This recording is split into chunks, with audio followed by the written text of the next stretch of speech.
បញ្ហារាំងរដូវហ្នឹងគឺជាចំណុចសំខាន់មួយដែលតាក់ទងជាមួយនឹងរឿងនឹងអត់កូនដូចគ្នាមិញអូនសួរអ្នកគ្រូថាតើអូនអត់មករដូវហ្នឹងមានកូនបានអត់ណាអូនអញ្ចឹងជាចម្លើយបញ្ហារាំងរដូវគឺជារឿងមួយយ៉ាងសំខាន់ហើយវារួមចំណែកធំមែនទែននៅក្នុងបញ្ហាដែលធ្វើឲ្យស្ត្រីអត់កូនឧទាហរណ៍ថាពេលដែលអូនអត់មករដូវឬក៏រាំងរដូវហ្នឹងវាមានវិបត្តិទៅលើពងញីដែលជាហេតុចម្បងមួយដែលពងញីយើងអត់មានអញ្ចឹងកាលណាពងញីស្ត្រីអត់ធំអត់រីកអត់បែកអត់ខ្ជាក់អត់មានហ្នឹងគឺស្ត្រីមិនអាចមានកូនបានទេណាអូនណាបញ្ហាទី2កាលណាតើអូនរាំងរដូវវាជាហេតុដែលធ្វើឲ្យមាត់ស្បូនអូនស្ងួតឬក៏មាត់ស្បូនអូនក្តៅ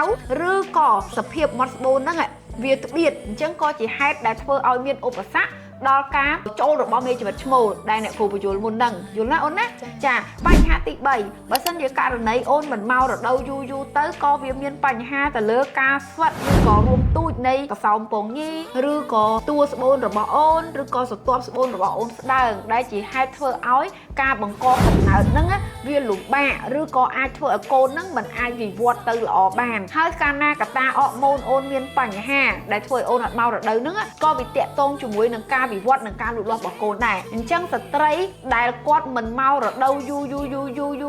ជះឥទ្ធិពលទៅលើបញ្ហាពិបាកមានកូននឹងដូចគ្នាអញ្ចឹងអូនមកថ្ងៃហ្នឹងអ្វីដែលអូនត្រូវដឹងគឺបញ្ហាដែលអូនអត់មករដូវហ្នឹងគឺវាឆ្លើយតបឲ្យអូនហ្នឹងទៅជាលំបាកមានកូនដែរយល់ទេអូនហើយអ្វីដែលអូនត្រូវដោះស្រាយសំខាន់បំផុតយកតែមែនតើហ្នឹងគឺធ្វើឲ្យរដូវអូនមកវិញទើបអូនអាចព្យាបាលឲ្យអូនហ្នឹងអាចមានកូនបាន